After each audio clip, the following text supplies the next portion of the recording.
Bad Brad Berkowitz Show is all about moving humanity forward and fighting for democracy.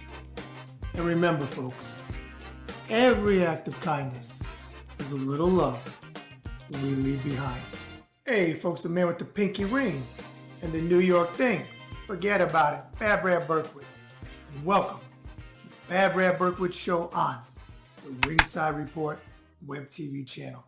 Forget about it. I became aware of my special guest today through my friend who has 40 plus years in the political business and hosts her own popular show, Politics with Sherry Jacobus. Make sure you check it out. With Sherry backing this gentleman, I knew he would be someone my viewers would be interested in hearing a 360 conversation with me. And that's why we booked him today.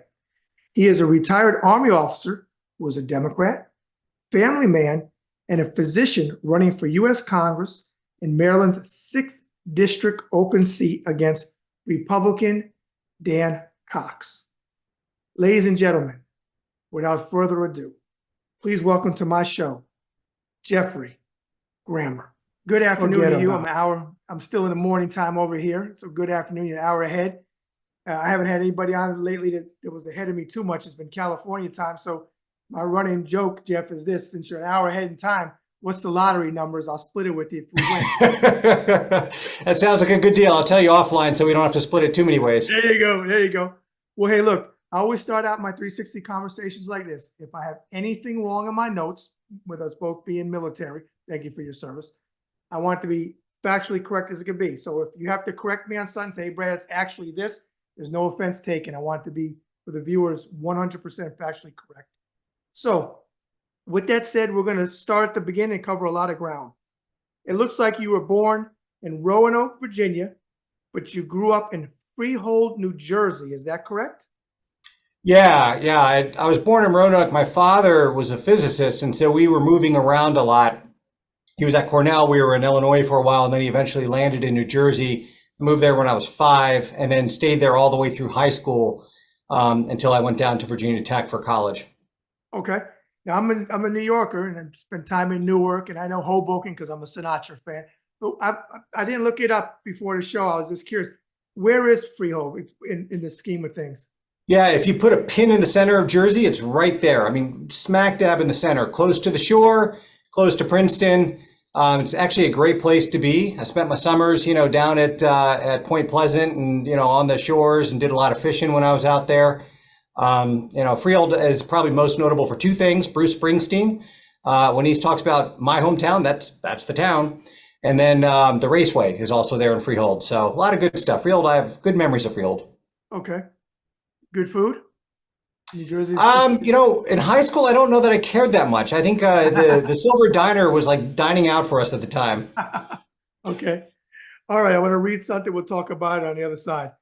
You moved to Maryland, it looks like in 1992. Is that correct? Yep. So after I finished college, I went to the medical school at the Uniformed Services University, which is essentially the military's med school. That's in Bethesda. Okay. So I moved into Gaithersburg at that time, and I've been in Maryland ever since. Okay, and I'm going to read a little bit further because I want my viewers to get a real good 360 of you. So, as you said, moved there, you joined the Army, you earned your medical doctorate degree at, like you said, Uniformed Services University, which is in Bethesda, Maryland. That's correct? Correct, yeah. Okay, all right. You went on to complete residencies in both internal medicine and psychiatry at the Walter Reed Army Medical Center, and further obtained subspecialty certifications in geriatric psychiatry and neuropsychiatry. Now, I got to tell you, that's some good stuff background to go into politics, because I think you're going to be using some of that stuff. So that's great to see a candidate that has that background. So I'm happy to see it. So what I want to do is, you did 25 years of honorable service in the United States Army. I would like you to talk about a couple of your career milestones for the viewers that you're proud of. Yeah, absolutely. I mean, listen, I joined the Army because I come from a long family history of military service. My father was in Korea. My uncle, served in Vietnam and unfortunately was killed in action in 1969. I named my youngest son, Philip, after him. And, to essentially honor his name with the life that he didn't have because he sacrificed it for his country. My grandfather was in the Navy and was in Pearl Harbor and then in the Pacific Theater, and actually had his ship torpedoed and sunk and spent 3 days at sea before being rescued. And then back there, it sort of becomes lore and I lose it. But apparently we've had people in the military, basically since America's been America. So when I joined, it was always part of like trying to be something more than just myself. The idea of contributing to the greater good, if you will. And the military let me do a lot of living in a short period of time. So, a couple of standout memories from that. One of them was on September 11th, 2001. I was actually at Walter Reed Army Medical Center, which was in DC. And I was working on the consultation liaison service of psychiatry, where we consult to medical services. And I remember I was walking by the infectious disease department, which was down the hall from us. And I saw, the news and I saw the Twin Towers burning. And I ran into my boss at the time, Hal Wayne, and said, turn on the news, something bad just happened. And then it was shortly thereafter we found out about the Pentagon. And then we were kind of on this alert for 24 hours. And I remember at the time, everyone was kind of struggling how to respond because the Pentagon was impacted in an area that was a little bit far to bring casualties to us directly. So they were going to a local civilian hospital. And everyone was like, well, what do we do? How do we get there? How do we help out? And I remember this, it was like this moment of clarity where my boss came into me and he said, Jeff, I got a van. We're going down to the civilian hospital and we're going to start seeing people.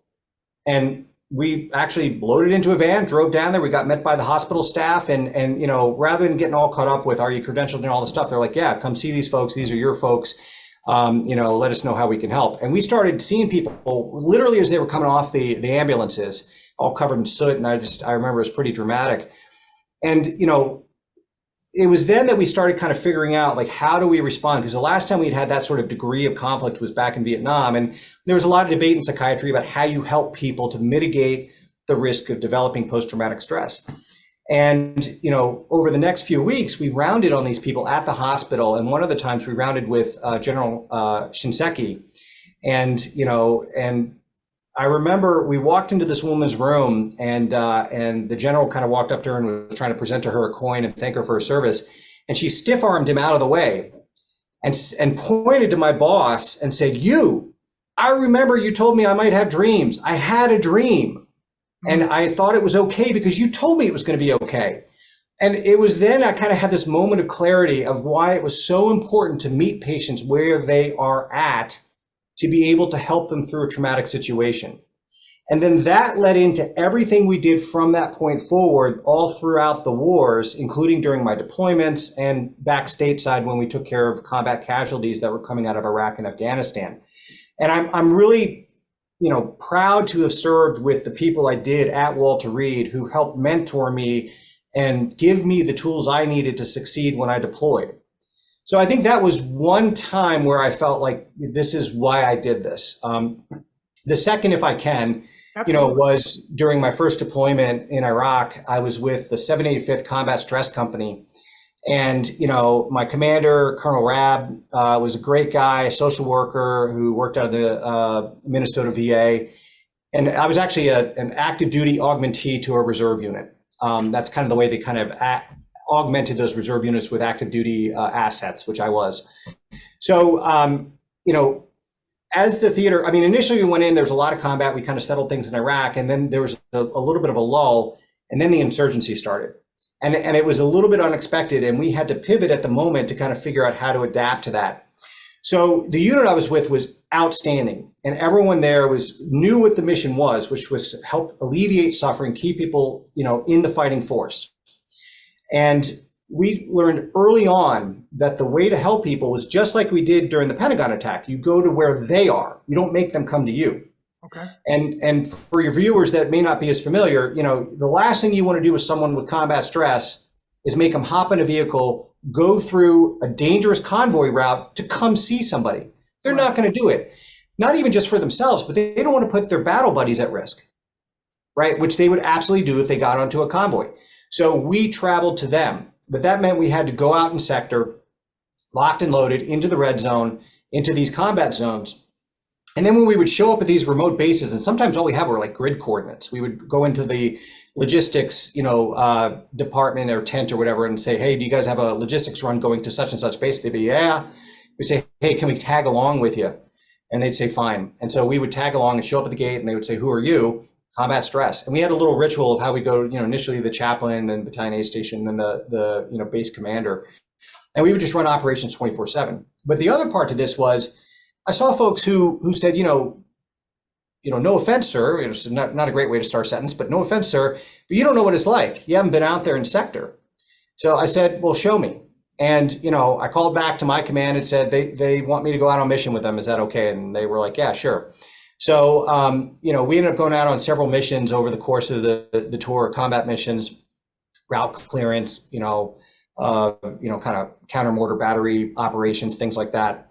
And one was even patrolling inside our city itself, which I think was probably one of the most spicy things I was on. But that got them talking to me. Like, it was on the side of the road when we would pull over for, a quick break, when we were doing like route clearance or whatever, they would come up to me and be like, sir, this is why it stinks. And this is what's going on at home.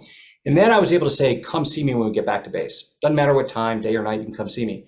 And so it wasn't just me doing that. It was other members of the 785th. There was a gentleman at the name, BJ Johnson was terrific. Lieutenant Tizap was terrific. I mean, there's really, really good Americans who had no reservation putting their own lives on the line to do their duty, which was to take care of soldiers.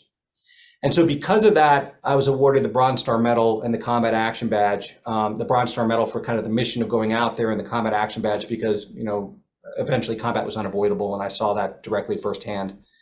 I did 2 more tours, one other time to Iraq where I was with a hospital. That was a different kind of event where we saw a lot more people coming into us that were physical casualties, and I had my role in that. And then in Afghanistan, it was, sort of maintaining the fighting force. Afghanistan was a very interesting theater as well. But 9/11 and that first tour of Iraq, if I look back on my career, those are probably 2 of the most proud moments of my life. And not proud because of just what I did, but it was the people I served with who helped me, help others. I could not have done it without them. And it's that, sort of experience where you realize you can be the most good to people when you are part of something more than yourself. When it's not about you, it's about the system you're a piece of. Absolutely agree. I'm glad you said that. Again, thank you for your service. Okay, I want to read something. It's a little lengthy, but I want to put stuff in context. And it's a little blunt, and I'm a New Yorker, so I'm blunt. So I'm going to read this, and then we'll talk about it on the other side. You're running against Dan Cox for Congress out of Maryland District 6. This is my thoughts. I'm not saying you have to give me a thumbs up on them, but this is my opinion. I consider Cox an insurrectionist and a domestic terrorist for his role on January 6th, in cahoots with former President Donald Trump, who I also think is an insurrectionist and a domestic terrorist. He is so bad, Dan Cox, your former governor, a Republican, Larry Hogan, would not endorse him, but Trump sure did. Hogan endorsed Democratic candidate Wes Moore, who went on to win the governorship. I find it despicable that the Republican Party, who I feel no longer exists, supports people like this and has them in both the Congress and Senate, and want to reelect the king of MAGA, Trump. One more point about Cox. After he got defeated by Moore, he went to work for another MAGA creep who was the big lie, Doug Mastriani, who was backed by Trump in Pennsylvania in a governor race. In the words of Donald Trump, Doug was defeated bigly when Josh Shapiro won that race 56.5% to Doug's 41.7%. So for people watching this, I want you to understand who he's running against, because I have real heartburn with my shadow box behind me in my years in the military with any party. I wouldn't care if it's the Democratic Party or the Republican Party that would run somebody that was part of the insurrection, which I will never forget. I got a major bone of contention with veterans that went there, but that's a separate issue. What I want to ask you off of that first question, as a fellow career military man, how do you feel about running against someone like that who was against everything we took an oath to defend during our careers in the military? Yeah, I mean, it's the whole reason I'm doing this, right? So I'm running in the Democratic primary here in the 6th district, and I'm a citizen candidate. I have not held political office before. I'm still practicing medicine. I got out of the service in 2017. I retired. I was a colonel at the time, and then now I work both just doing face-to-face clinic, as well as serving as the chief medical officer for a company that has centers around the country to help people with treatment-resistant depression. And that I'm very proud of the work that we do there. But to your point, I remember on January 6th, like the rage I felt. I mean, I had already been candidly, you know, I could use colorful words, but I was very angry with the dialogue that was ongoing. But January 6th, I was downright irate because it denigrates the generations of sacrifices, Yes. both people in the military and people out of the military, that they have made for our freedom. And you know, it took me a while to realize this, but there are people in this country, voters and elected officials, who do not want us to have a democracy, who do not want there to be freedom for all. They want to be in power, and they want the world to look the way that they think it should look, which is incredibly bothersome. So this MAGA movement, like, make no mistake about it, this is not about political difference. No. This is about whether or not democracy will continue. And if democracy falls in the US, it will fall around the world, and we will enter into this new era of just autocratic dictators that control populations of people. You know, I believe people should be who they want to be, love who they want to love, live where they want to live, you know, and have equal opportunities for prosperity and happiness. And you know, just like serving in the military and all the other people that kind of help defend those freedoms, we need to do that now in Congress. So I got into it for that exact reason, because we need to push back and push back hard against this anti-democratic rhetoric and show that we will not be intimidated into letting them, you know, achieve their goals and agendas to suppress your freedoms. Like, I'll, you know, forgive me, but I'll be damned if I'm going to let that happen, right? I'm running to represent every American, everyone in the six, not just a piece of it. I'm running to actually do what's right for all people, not what's right for me or what's right for a single party, but what's right for America. And we need more elected officials who candidly have that drive and courage to change the political dialogue, to get back to getting things done to help our country grow and to spread democracy around the world. Okay. What are the top 3 things, more issue-based, that you want to bring to Maryland District 6 if you win the November race? Yeah, so, you know, 3 major issues, and there's a bunch, you know, on my website that I encourage people to go to, where I've actually done fingers to keyboard on those issue statements. But the big 3, number 1 is healthcare, and there's a couple of subcomponents to this. You know, I don't run into a lot of people that feel like healthcare is easy for them to navigate. I do run into a lot of people that find it very frustrating. And the last thing you want to do when you're feeling unwell is then to have to go through some maze of you know, requirements by your insurance company to actually get the care you need. Right now, your insurance company can decide whether or not you need something and whether or not it's medically necessary and whether they'll pay for it. And if you and your provider disagree with that, you have very limited recourse to actually advocate for yourself. And so I feel like if you have an adverse event because standard of care was not met because your insurance company wouldn't pay for something, you should be able to hold them accountable in court. And they can go defend before a jury or a judge whether or not they actually met reasonable care and honored their contract with you. Likewise, with mental health care, there are a lot of companies that just don't even follow the mental health parity laws. We have laws on the books that require insurance companies to treat mental health like any other medical disease. But some of them won't cover mental health care. They'll find ways to obstruct people who need substance abuse rehab, for example, or certain medications or therapy for more than 8 sessions, which is just ridiculous. And they get fined and they pay the penalty because it's cheaper than paying for care. So that's an easy fix. You raise those penalties to the point that it makes it unequivocally, you know, clear what they need to do. We also need to, you know, codify women's reproductive rights. You know, we can no longer trust the Supreme Court to actually make judicial interpretations of law. You just need to spell it out like point blank, literally. So that needs to happen. And, you know, because I'm in medicine and because I still do this every day and I take Medicare and I take Medicaid when I see patients and I take all insurance, I live in this world. I know it. I know the games that are being played that keep people from receiving the care they need to receive. The second issue for us is growing our economy. You know, for a lot of people, they want a secure job and they want to be able to retire with dignity, and they want to make sure that they have, you know, enough resources to take care of themselves and their family and live a happy life.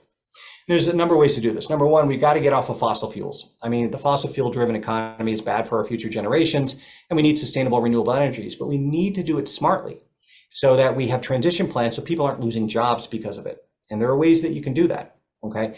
In addition, we need to be supporting our labor unions unequivocally. Okay. Labor support equals securing our democracy in my mind, because what labor has is they have an apprenticeship program, a lot of them, where they will actually pay people to acquire a great skill set that we need in this economy. And they have, they will collectively bargain for healthcare benefits, which people need. They collectively bargain for a fair wage for the work that they do, and a merit-based work environment where you get rewarded for good performance instead of, who you are or who you know. And they collectively bargain for retirement benefits. So when people give a career, they can retire and live with dignity. So, honestly, I could talk forever about labor, but bottom line is when labor works with business and when we support that, we get a stronger America and a better infrastructure. And along those lines, we need to bring our manufacturing back home. Okay. This idea of this global economy where we're going to send everything overseas, we saw during the pandemic that supply side shortages really opens up a vulnerability for us in this country. And chip manufacturing is a good example. You can't make cars because you don't have chips. You can't make computers. What's going to happen if there's ever, heaven forbid, another conflict where that supply side comes up and we need those chips to defend ourselves? Okay, so never mind just quality of life. It's actually a security issue. And then the third thing is securing our democracy. And that's kind of the whole reason I got into this game. And there's a whole lot of ways to fix this. We could talk for hours on it, but I'll just do a couple. We need to essentially ensure people's voting rights. The John Lewis Voting Rights Act will do that. Right? People should be able to register. They should be able to register the same day. They should have easy voting access, not these one polling station for a city and people wait in line for 8 hours. That's ridiculous. That's voter suppression. We all know it. Okay. And we need to make sure every vote counts. And so the other thing we need to do is, Citizens United was a terrible ruling by the Supreme Court. It's corrupted our democracy. We need to make sure that your viewers know where money's coming from that's affecting our political dialogue, right? People aren't giving money to candidates just out of the compassion of their heart, particularly large corporations and the ultra wealthy, right? They're not doing these super PACs with millions of dollars put into them just because they want to be nice. They're doing it because it benefits them. And you have a right to know whether that aligns with your beliefs and your priorities, right? So we have to peel back that curtain and show where the money's going. In addition, gerrymandering has become extraordinarily problematic. Computers have made it so easy for politicians to pick their voters and not the other way around. So independent commissions that are nonpartisan that actually do the districting is an easy way of helping correct that and begin to right size that so that we have people who feel like they actually are being well represented in the regions where they live, as opposed to trying to find some region where the candidate, kind of picks the people they want to vote for them. And then the last part to securing our democracy, we've already kind of touched upon, and that's just having the courage to actually speak out against some of the rhetoric that's out there. I think Jamie Raskin, for example, has done a nice job of showing just how ridiculous some of the arguments are from Marjorie Taylor Greene and so forth. The problem is we need 217 more of him. Yeah. And so, I don't mean go in there and throw elbows and be equally dramatic. That's not what this is about. It's I don't believe in that. Yeah. Yeah, it's about basically getting, and if we start getting things done, and if we bring back the middle, which represents America, and actually pass legislation, we basically marginalize that extremism to the point that they're irrelevant. Right now, because we give them a voice, because they can stop any piece of legislation, arming Ukraine, for example, to defend themselves, because they can do that, they have a disproportionate amount of power. But we are in the majority on this. That's the thing, we are in the majority, not them. They are the absolute minority. They do not represent the bulk of America. And we can take back, the machinery of our government to actually start getting things done in a way that benefits us and benefits people around the world. Okay. I want to read something, then we'll talk about it outside. You have a unique set of skills. I sound like I'm talking about Liam Neeson in the Taken series. You said has a unique set of skills, but you do. And I want to get your opinion as a psychiatrist. Can you, in layman medical terms, explain the cult of MAGA and what could cause them to think this way when it's not real? Right. Yeah. I mean, there are entire, volumes written on this, right? But let's tear it down. I mean, I think the wrong thing to do is, I look at it, there's sort of two groups of people, right? There are people that know darn well what they're doing and that they're manipulating people. Yes. Donald Trump, for example, he knows what he's doing. Sure right? does.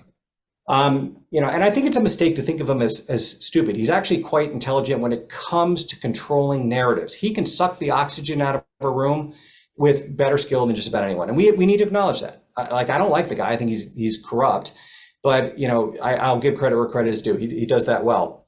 But there are a lot of people that are in that tent that believe the hype that they've been fed. And some of this is from disinformation from the right-wing media machine. And it's a shame because that's another group, the media machine, they know what they're doing. Hey, you take like COVID vaccines and like, listen, I'm not going to get into whether it's right or wrong, but what I will tell you is they mandated their staff receive the COVID vaccine, Fox, come to work while they were telling people not to do it. Right. So they know that they're feeding disinformation, but they do it because they profit from it. Yes. But then the downside is for, Americans that are in that camp, they're channeling sensations of frustration. They're channeling, perhaps lost opportunities. They're channeling, difficulty adapting to the times, or just the belief of these horrible things are happening in our country that they say, and they've kind of bought into that message, right? And the problem is, if we attack them, you're not pulling them back to, reality. You're not pulling them back to the moderate middle. You're going to alienate them even further. So, I think we have to be careful. And instead of looking at the voters and, the constituents that are in that tent as, intentionally trying to do things wrong, we need to see where their suffering is and then show them that there are other methods of, essentially making their lives better.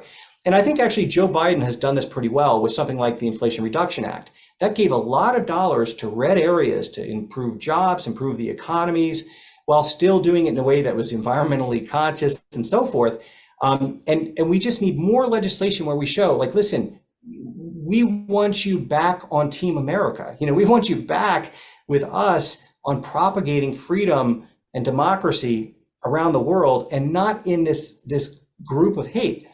And what makes it so challenging is when we say things to them that get out of their worldview, they have to abandon everything that they know to accept that belief. So you can't say, well, I need you to understand me on here's why your thinking is wrong, because now we're asking them to change their entire worldview, which takes time. All right. So we can start to win these people over by saying, instead of you're wrong, say, have you thought about maybe approaching your issues this way? Because I think that would get you what you want. A good job, safe home, what have you. It's tough. I think more of this us versus them and the hate going around isn't going to make the hate less. No, but I got to push back. And I hear what you're saying. And Yep. That philosophically makes complete sense to me.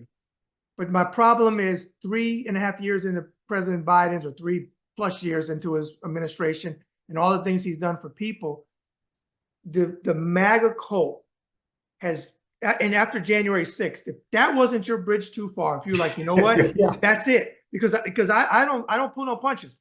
If you were a veteran and you went there, I feel personally you should lose all your VA benefits, be locked up, like Mike Flynn was involved in all. He should lose his pension. But any veteran that went there and is convicted, proven they went there, they shouldn't get there. I don't care if they had PTSD and that was what they were getting money for. They went there on a lie. Trump didn't back them up. He let them all hang out to dry. They got these people outside the jail in DC that are just insane. I hear what you're saying, but I really think that a majority, millions, unfortunately, are completely lost. And no matter how we talk to them, no matter how we get out there and we show them real type things, they don't care because they've aligned themselves with something you said earlier, their vision of what they want United States of America to be. When you have people that literally say, when they get asked at these rallies, because I know guys that do this stuff, they interview them, and say, no, we want a dictator, when they have no clue. I was stationed in Korea. No, I didn't go to North Korea. I didn't step foot like Trump put one foot in North Korea, which is embarrassing. And I was with Kim Jong-un's father. I mean, he was in charge of North Korea then. I was in Cuba when Fidel was in charge of Cuba. We couldn't leave the base. They have no idea what a dictatorship would look like and how it would actually affect them too. And their allegiance to somebody so rotten, so evil, is the hatred, is the racism, is the misogyny, is I don't want them to get what I could get, when really there's diversity is what this country is. Our greatest strength is our diversity. So I hear you, and being practical and you're a sensible man. I understand what you're saying. But me personally, I feel there's a segment that is just completely lost. And after January 6th, if that wasn't okay, you know what? You could be pro. I never have problems with Republicans. Never. I don't care if you're pro-life. I'm pro-choice. We can debate about policies, I know. But if you're willing to Thelma and Louise off the cliff with Donald Trump, the worst, we're not talking about their Reagan. We're not talking about Papa Bush. We're not even talking about Junior Bush. No matter what your political ideology is, this man is, like you said earlier, and everybody that comes on my show, is a threat to democracy, and he is unstable, and he will take this country in a direction that we don't want to go in, even the people that think they want to go in that direction. So I hear you. I just think that there's a group that they're not coming back. Yeah. And I to be clear, I agree with you on that. No doubt. I mean, like, listen, if you want to be a racist, I can't help you with that. Like I'm just not going to come to where you're at. Like that's wrong. I think it's morally incorrect, right? If you want to be a misogynist, and for you, The Handmaid's Tale is actually a utopian future instead of dystopian. I don't have patience for that. If you think we should have a dictatorship in this country and be able to impose the will on others or make people worship in the way you want to worship, that's another big one. Like that's not anything I'm about. I find those things to be morally problematic. And I agree, that is a large percentage of people. That's why I said we just have to accept that there are people that don't want a democracy. And for that, we do have to fight back because it's too important. We want to try to rescue people from the MAGA cult if we can. But if there are people that are just like, no, this is truly what I want because I morally am in a way that I don't care about other people and I don't want to help other people and I don't want other people to have opportunities that I have, then yeah, I'm with you. Like that's not what we're about.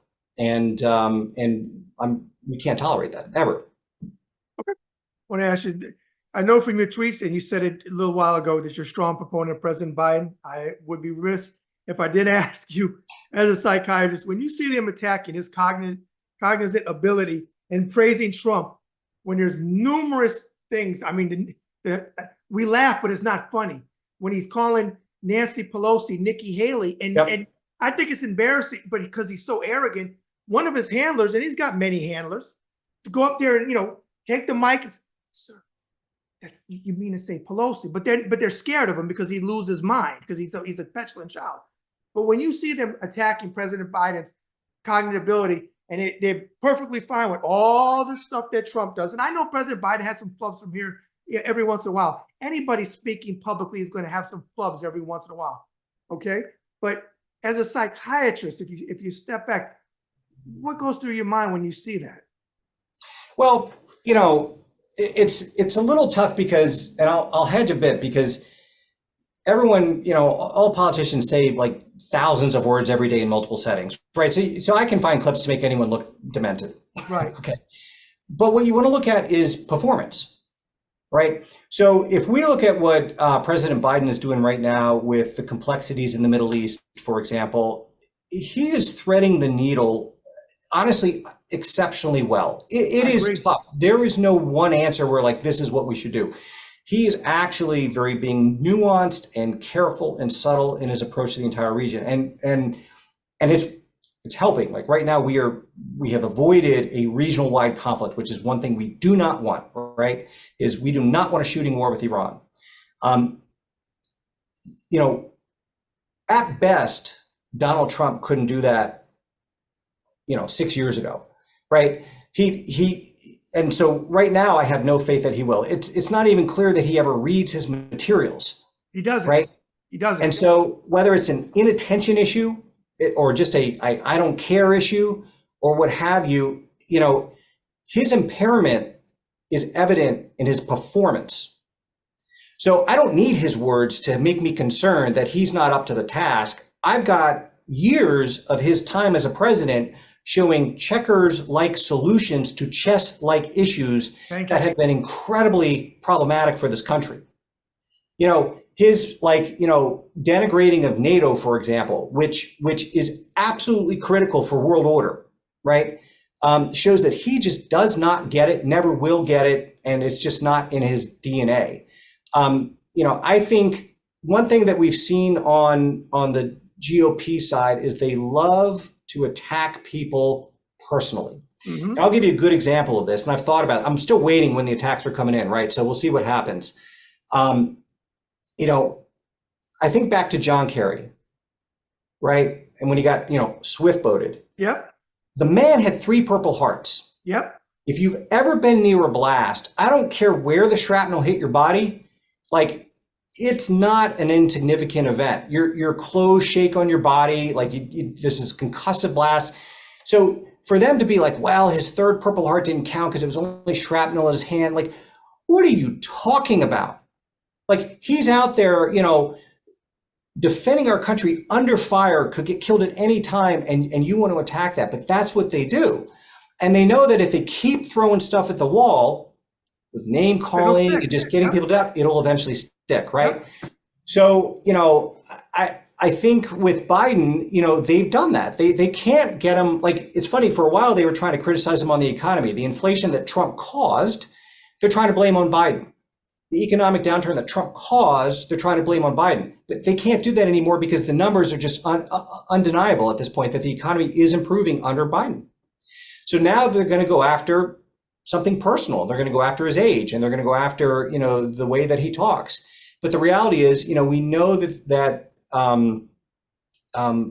his performance on very complicated issues has been very academic and nuanced, and there's no way a man that was impaired could do that. So I know that that's not true.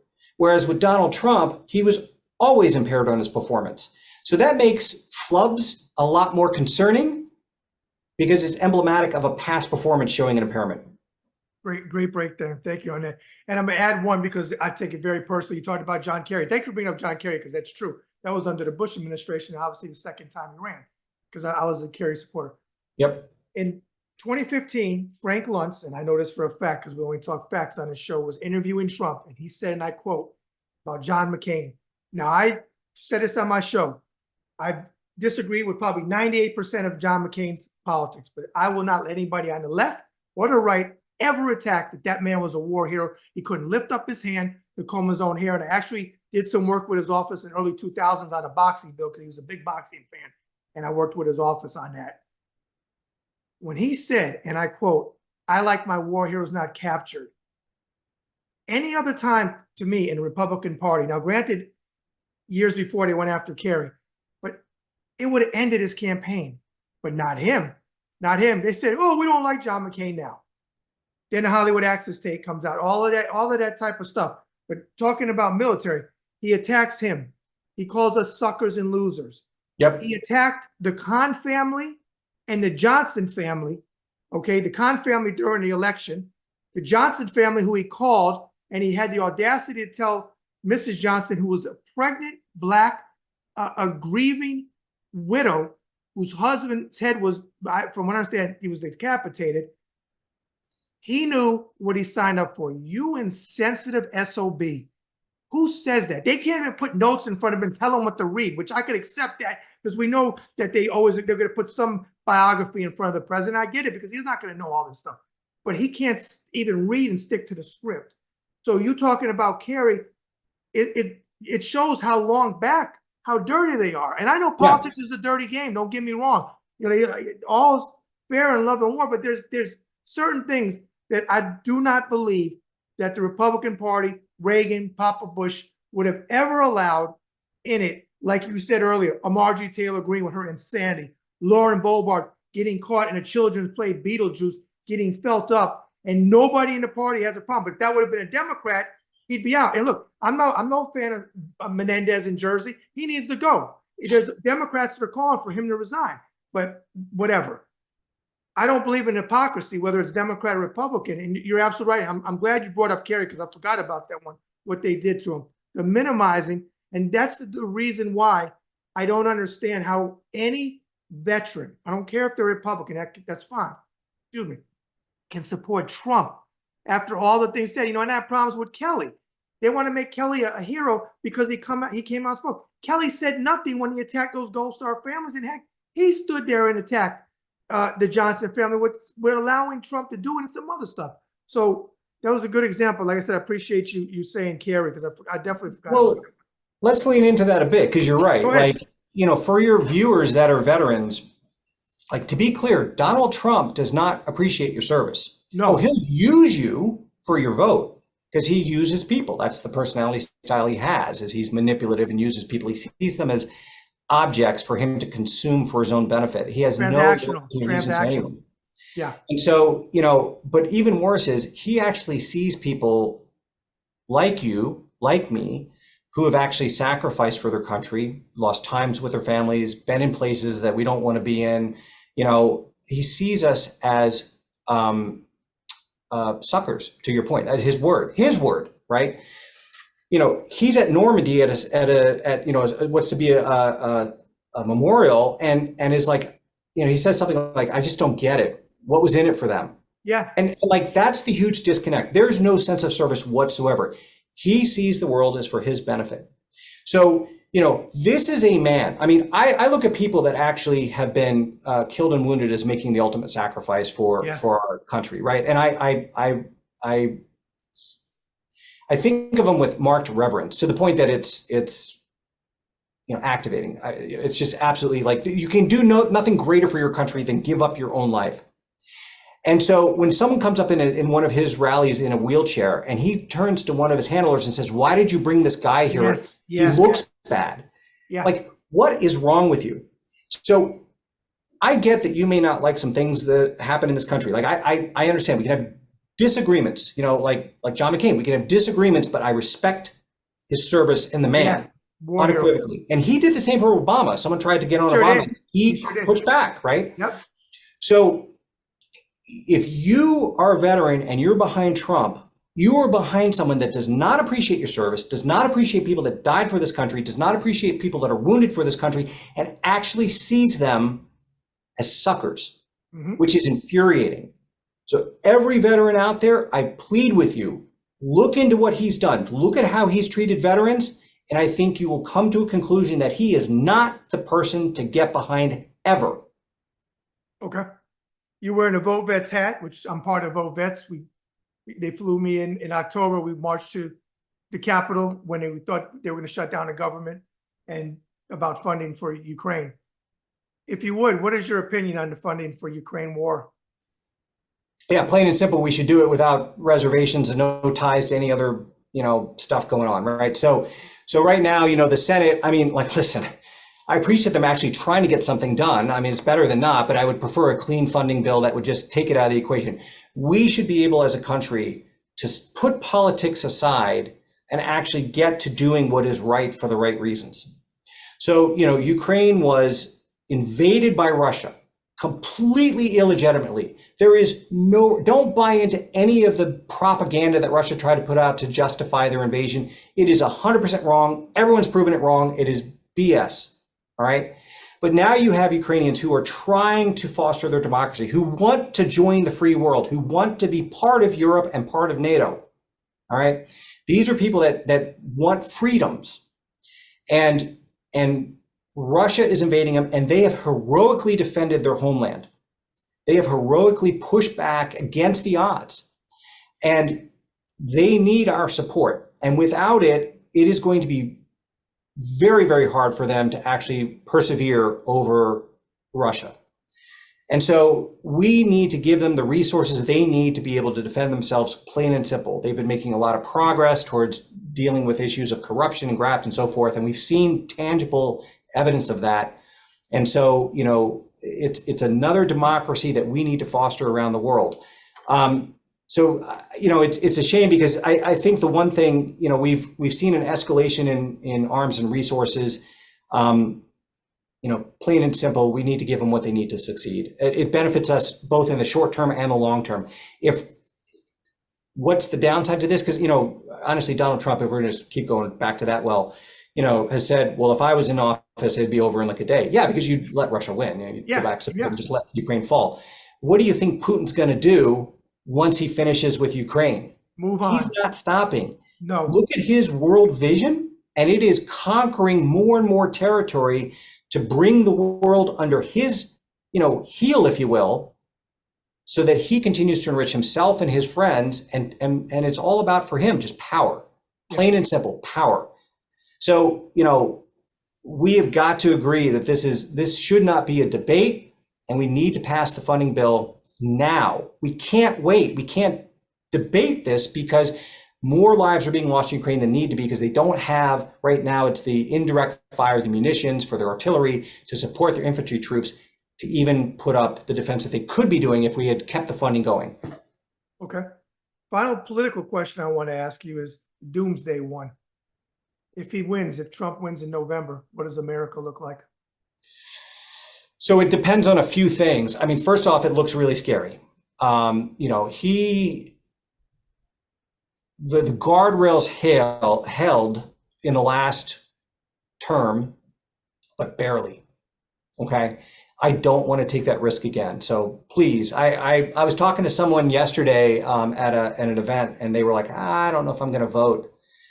And I'm like, please vote. I know every election cycle kind of can feel for some folks like one side saying one and the other side saying the other. This really is about whether or not America is going to continue as a democracy, plain and simple. That is what you're voting on. I don't care what you think about Biden. I don't care like where your views are on the issues. You either vote for Joe Biden, which is having a democracy, or you vote for Donald Trump, which is having a dictatorship. That's the decision people need to make. It's true. Right? So, but his ability to succeed in fully taking away the levers of our government is also dependent upon the Senate and the House. Yeah. So, right now, unfortunately, the GOP political folks, I'll say, are locked up with Donald Trump. Those that fought against him, unfortunately, have been forced out, and now he's left with a lot of acolytes and so forth that are just worshiping what he does, or hiding in the shadows because they're afraid to come out and actually fight against him, which is a shame. And so, we need to flip the House, and the 6th district where I'm running is a good example of why this is so important. The 6th district, Maryland is a blue state in general, but the 6th district is not, all right? It's purple. It's a D+2, meaning it's just very slightly Democratic.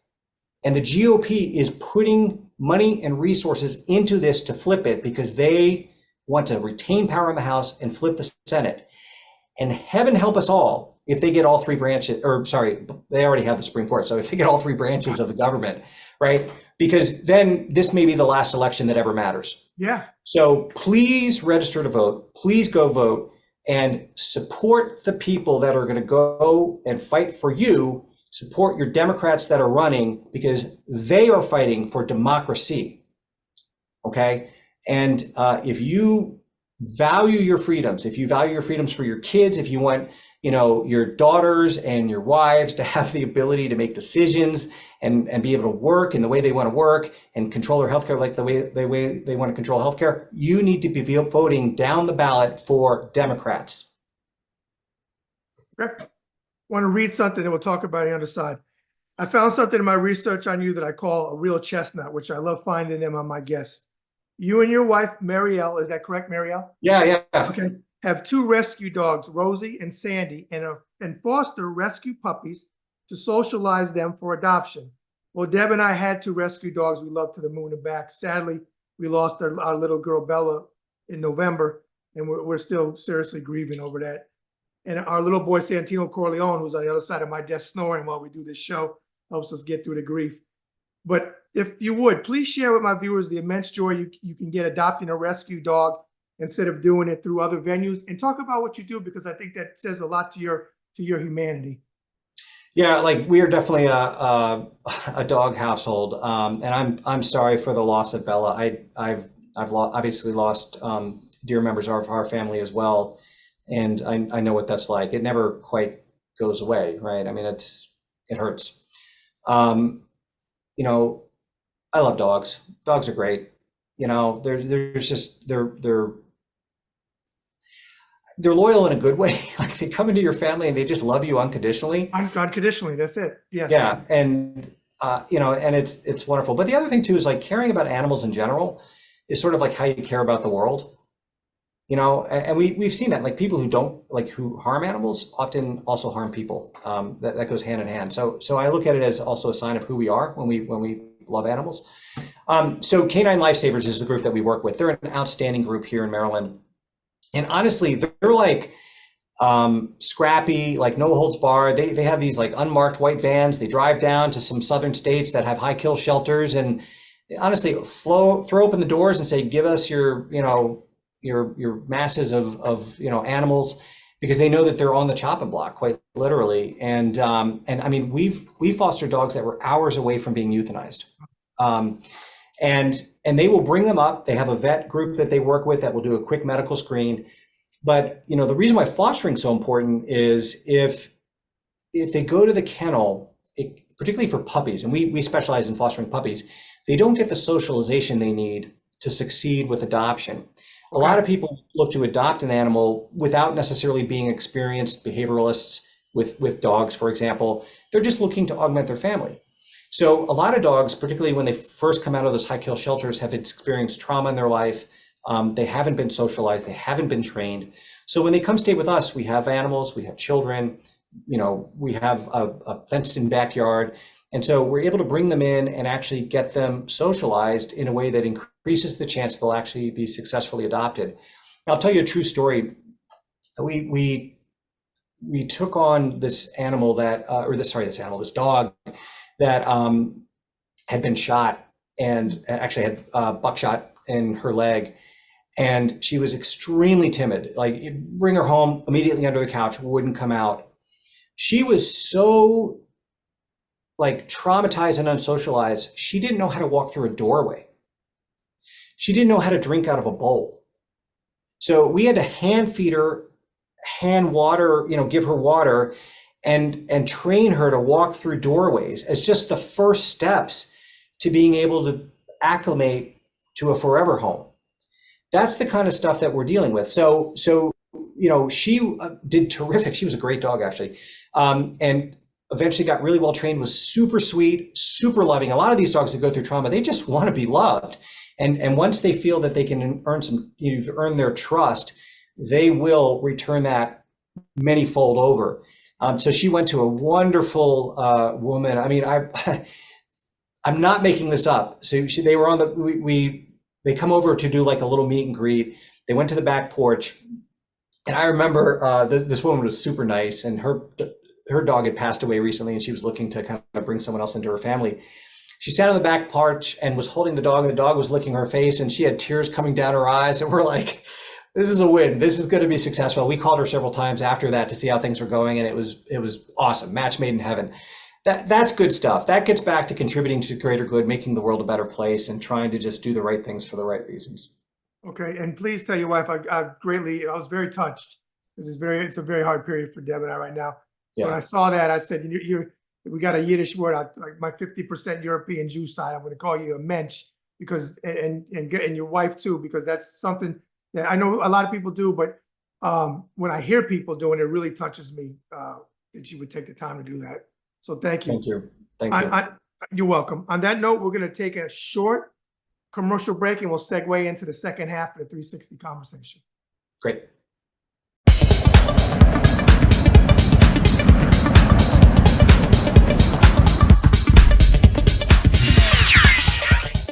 Hey folks, this is Bad Brad Berkwood, the host of the Bad Brad Berkwood Show on the Ringside Report web TV channel. And I want to talk to you about sponsorship. If you're interested in being a sponsor on the Bad Brad Berkwood Show that features network guests and entertainers and people from all walks of life in business and other areas, reach out to me at ringsidereport2014@gmail.com. Again, that's ringsidereport2014@gmail.com. I'm finally in a position that I'm ready to take on sponsors. So, hey, reach out to me and let's get you on board.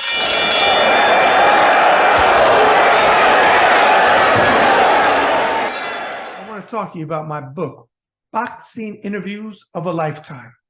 If you watch my show, The Bad Brad Berkwood Show, you know that I love doing 360 conversations with all types of people. Well, I made my bones in boxing over a quarter of a century ago, interviewing world champion boxers, people in the sport, and entertainers that love the sport of boxing. which led to my induction into the Florida Boxing Hall of Fame in June of 2021. And that's the ring that you see me wear all the time on my show. Well, if you like to pick up my book, Boxing Interviews of a Lifetime, go to authorhouse.com. Again, it's authorhouse.com. And if you would like to get it personally inscribed or inscribed for somebody that you're sending to as a gift, you can reach out to me and we can arrange for something as well. All right, we're now back. Jeff, these are just random questions. Whatever pops in your head is the right answer. You ready to go, brother? Yep. Okay. What is your favorite genre of movies? Honestly, science fiction. But that being said, it's interesting. Probably my favorite movie. That was the next question. Go ahead. Yeah, is The Razor's Edge. There were a couple versions of that, but the one with Bill Murray, who, if you haven't seen that, you'll see Bill Murray in a role like he's never played before as a dramatic actor. He's done some since then recently, but it was brilliant. And it was about sort of figuring out existentially what your purpose is, right? And so just to pull this back to what I'm about, it resonated with me because, we're all put on this earth and given self-awareness. And the question is, what are you going to do with it, right? Are you going to add to suffering or are you going to alleviate suffering? And, I honestly feel like if you are given an opportunity to make the world a better place, we are morally obligated to act on that and help people. And we all have to existentially figure out what we want to be about, but that's what I'm about. It's like spiritual for me. So I appreciate that movie. I think I saw that when I was much younger, and it got me thinking at a young age, what do I want my time on this planet to be about? And it is about doing the right things for the right reasons and contributing to the greater good. And that means finding myself with a group of people that I can best leverage the resources that I bring to it. Okay. Do you have a favorite TV show that you never missed an episode of? Let me see, actually. It's funny. I think my wife and I have watched several shows together. I don't watch a whole lot of TV, so we tend to get on these binges for a while. Modern Family was certainly a welcome break, but had a lot of endearing moments to it throughout its many seasons, and the character growth in those, throughout the seasons was really, really amazing. The actors and actresses in it are just stupendous. I probably all your viewers have seen some part of that. Good show. Right now I'm working my way through, I think it's called Upload, which is an interesting thing about, when people die, they go and get uploaded to this kind of virtual reality environment. But it's another one of these things, or actually I'll give you a better one, A Good Place, with Kristen Bell, I think was in that, and Ted Danson. It started off as a comedy. Both of these are comedies, but with very deep existential kind of questions. And A Good Place is, what defines good? And it gets incredibly philosophical. So if you get a chance and you haven't watched it, stick with it long enough until it gets deep. And it stays light enough to keep it entertaining, but it will leave you thinking about what it actually means to be a good person. And I appreciated them tackling such a difficult issue. And not being afraid to take it by the horns. Okay. Do you have a favorite musical band or one that you have in your rotation of music that you listen to? Well, I was just watching this the other day on YouTube again. I have to say, I think probably the greatest band of all time in my mind is Queen. Freddie Mercury, and I'm sorry that we lost him at such a young age, but like, his talent, if you know anything about music, is just incredible. He's one of one. Yeah. He could. He's actually, when people talk about someone being, in tune with the notes, like this is before the world of auto-tune and stuff. Like he is the gold standard, right? But he also could sing across multiple genres of music. Yeah. And blend them seamlessly. So and again, he's part of a band. And if you ever, for younger viewers, watch the live concert at Live Aid. if you want to know what like the golden era of rock music was like, they killed it on stage. The crowd was part of the band for those 20 minutes. It was pristinely perfect. Um, so yeah, I would say Queen is probably most near Great and one. dear to my Okay, heart. great one. Off the top of your head, one of your top favorite childhood memories. Um, Probably fishing with my father. I lost my father several years ago, unfortunately. And I miss him dearly. It's hard to lose a parent. But growing up, one of the things that he and I did was we went fishing out of Belmar off the Jersey Shore. We would go blue Oh, fishing and fluke Belmar, fishing. yeah. I've been to Belmar, yeah. Yeah. And I loved, there's so much about it. I mean, first off, I love being on the water. But it was also just being with him and sharing in that moment. And so I'll always remember him for those trips. I mean, we made that kind of part of our just thing that we did together. What was your dad's name? Garland. Garland. Well, rest his soul. And I can relate to you. I lost my father many, many years ago, but it's another one you never get over. Thank you Yeah. thank you for sharing that. Thank you. You're welcome. What is your favorite noise or sound you like to hear?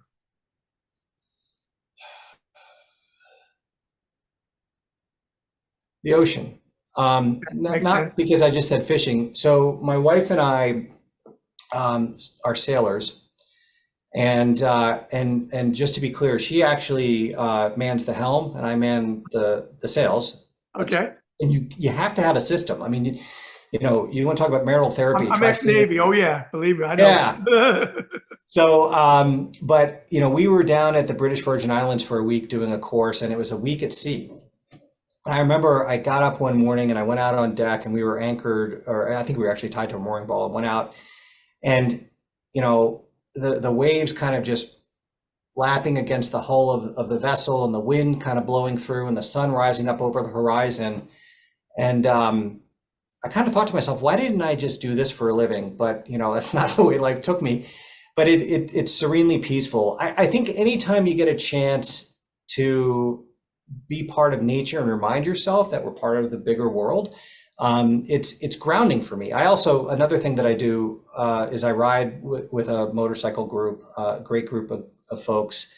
And we ride in and out through the 6th district, but we take back roads, right? Because that's beautiful roads. And it just I need that on my Saturday mornings to remember that I'm part of the world, because it's too easy to get caught up in our own heads. And this helps me stay, present. Okay. Now flip that question. What is your least favorite noise or sound?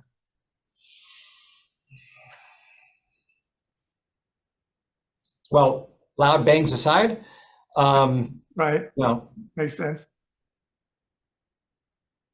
hateful yelling. Yeah, I mean, whether it's in a store or anywhere for that matter, hateful screaming doesn't construct much of anything. It destroys whatever organization is occurring within a system. And anytime you hear that, there's been a breakdown of dialogue, and you're no longer seeing people work together, whether I'm part of it or not. So it represents something much more damaging than just the sound of it by itself. Okay. What is the first job you ever had on the books or off the books? I was a lifeguard. Okay. I was a lifeguard for like forever. I think from back in Jersey, we could start working. I think it was in our sophomore year. It was a younger age back then. And I did that all the way through college. And I actually, in college, was lifeguarding at a psychiatric hospital with a swimming pool, believe it or not. That's kind of one of the ways that I think I ended up where I ended up. But it was a great job. I loved being outdoors in the summertime, and you're keeping people safe. So it was good for. I was actually, as a kid or young adult, it was a great position to have. Okay. You and the missus, or you alone, but I'm gonna say you and the missus on this one. Favorite vacation destination?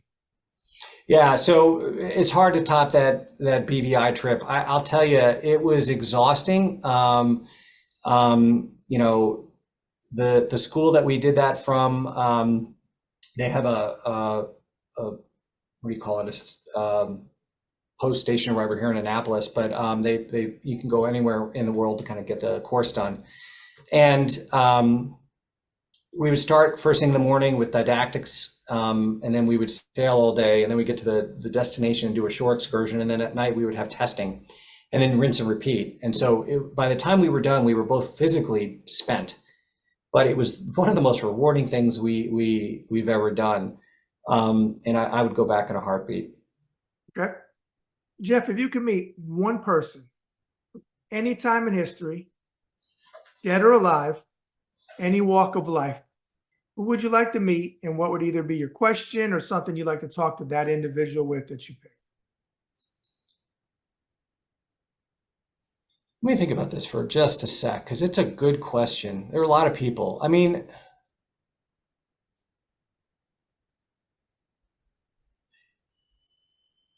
you know, so in history, it would be nice to meet Abraham Lincoln. If you look back at what he did, he made decisions that were politically very problematic at that time, but he did it because he believed it was the right thing to do. I would love to hear what was going through his mind at the time, the doubts, what he thought was practically feasible, you know, just kind of break into actually how he came to the decisions he came to.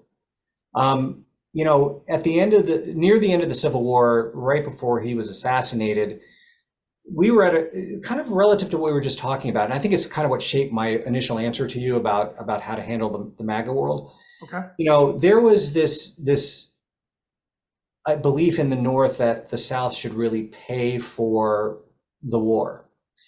And he tempered a lot of the retribution that I think people wanted to create or to bring out on the South. And he did that against, you know, at some political cost to himself.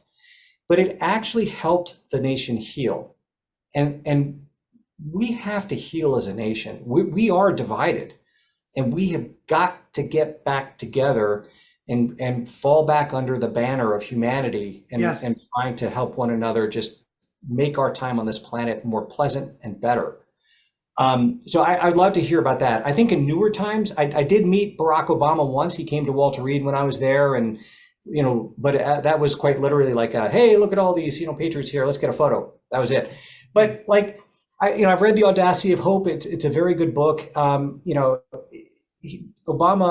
President Obama is a thinker for sure, and I would love to just have an extended conversation with him about what he thinks we need to do at this point in time, and how we bring the nation back together. He's spoken publicly some, but I would love to hear his private thoughts. Okay. Jeff, with everything we discussed today during the 360 conversation, if you had to sum yourself up in a few thoughts as a human being, what would you say? Yeah, I mean, I've dedicated my life to trying to help others because I believe that's what my purpose is. And, you know, I really do try to do the right things for the right reasons, but I admit I've got the humility of being a human being, right? And I think humility is really important. We have to acknowledge that we all have limitations. And I'm only as good as the people that are around me helping me with that cause. So even on my campaign, you know, my campaign is successful because of the people on it, not because of me. Okay, I'm part of that, but I'm not the reason. And so, you know, I've prided myself on having, you know, of having the wisdom to recognize the humility, which I realize is almost a contradiction of terms, but just go with it for a sec. To recognize that, like, yeah, like it's easy for us to say, oh, this is all about me, or I'm going to do this, but that's not the right answer. So, you know, for me, it's about trying to make the world a better place so that when I am at the end of my life and I look back, I can be proud of what I've done, to know that I did everything I could to help the next generation advance humanity towards a better place. So, as I'm running, if you're looking for someone who you think is going to try to do the right things for the right reasons, regardless of the cost, regardless of how hard it is, I would like to believe I'm one of those people. If you would like someone who is going to try to rally good people around them to help them be successful, I believe I am one of those people. And if you want someone who actually thinks about the human condition in a way that, recognizes the fragility of the human existence, I'm one of those people.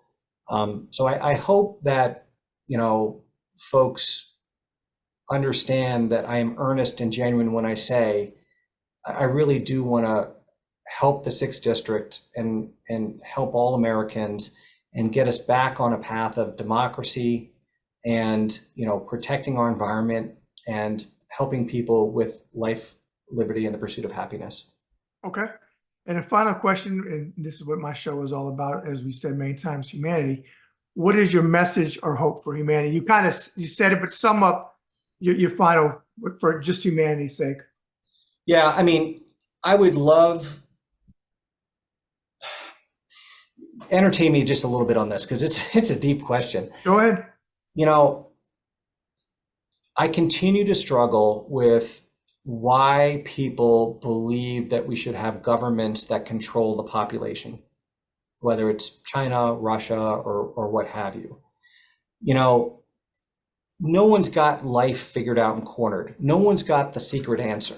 Everyone's path to serenity and existential peace is individualized. And, we should be collectively together in our, in our sort of human existence, trying to help each of us be the best person we can be, right? And so for me, that is, ending dictatorships around the world. For me, that is ending hate around the world. For me, that is ending racism, ending misogyny, and letting people love, live, worship, and pursue careers in the way that they want to so that they are fulfilled, right? For that to even be a debate is sometimes hard for me to wrap my head around because it just seems so self-evident. Mm-hmm. But if 100 years from now, we can help people eliminate poverty, eliminate hunger, eliminate war, eliminate repression, then that is the direction that humanity needs to proceed. Okay.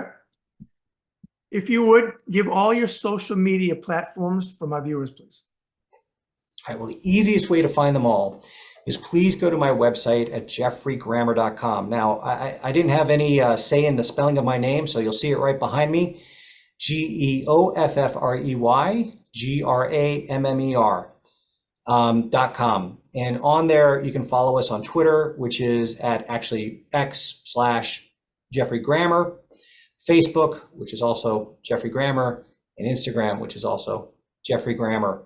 But our campaign is a grassroots campaign. I do not, I'm not funded by, rich corporations or wealthy friends. I'm funded by, the voters. And so, please volunteer if you can. Please sign up for our emails.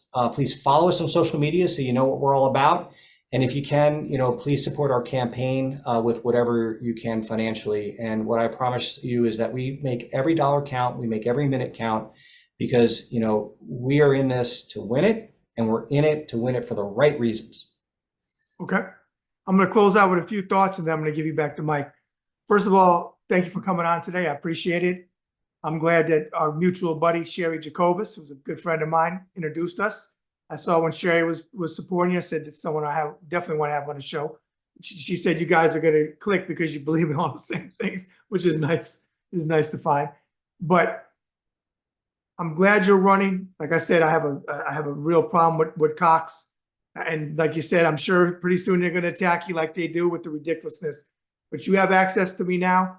If you're a PR person, whoever, you have press releases, whatever you have them send to me. I'll run them on my site. If we need to have you back on the show again, I'd be more than happy to have you back on the show anytime. You got my endorsement, which I'll be putting out that I'm endorsing you. Well, thank you for your service. And again, thank you to you and your wife with the rescue dogs, because that really, really touched me. I was like, that's what it's all about. I wish you the very best. And when I make it that way, maybe we could get some, bring Debbie, we can get some Maryland crabs because I miss them doggone crabs. They're the best. I lived in the DMV from 91 to 2014. I left for tours overseas, but that was my home port. So I want to give you back the mic and close out with anything you want, Jeff. Well, listen, I appreciate you having me on your show, and I also appreciate all that you do. I've looked through all your posts and your feeds and your work, and you know, you're fighting the good fight, and you're fighting for the right reasons. We need more people like you. We really all need to be proactive in trying to, you know, rescue our democracy and secure it. And you know, I appreciate you giving me this opportunity to get to know your viewers. You know, if folks have any questions for me, please reach out to me on our website. We do read all the emails, and all the calls actually do go to a human being. And I care about what the residents of the 6th District need and think. So please let me know. I would just have, you know, sort of one plea for you and everyone else, and that's keep up the fight. Like, this is worth fighting for. We cannot give up. No. You know, and so from the bottom of my heart, thank you for what you do, and thank you for all that you've done for our country, including your service and what you're doing now. And let me know what I can do to help you, because our goals are definitely aligned. Absolutely. I pray, and you may or may not notice, but we are in ruby red NWI, and they have the F Joe Biden, which is, you know, we didn't talk about it, it's just disgusting. And they don't even, it's not, you know, it's spelled out on their bumpers, on their bumper stickers. And I'm like, come on. I mean, you don't have to like Joe Biden, but really your kids see this, and then they take it to school and they say it to another kid, and the teacher says, where'd you get that from? Well, my daddy has a sign in the yard that says, I mean, it just blows my mind. Yep. It blows my mind. And out here, it's really, and, you know, this is where Mike Pence is from. So it's really, really bad. So, but yeah, best of luck to you, brother. Like I said, let's stay in touch. Yep. And have your campaign keep me informed, and any way I can support you, you have my word. You got my support. You got direct access to me. I think I texted you earlier, so you have my personal number. Anything you need, you hit me up. Will do. Thank you, sir. I appreciate it. You're welcome. Take care. Okay.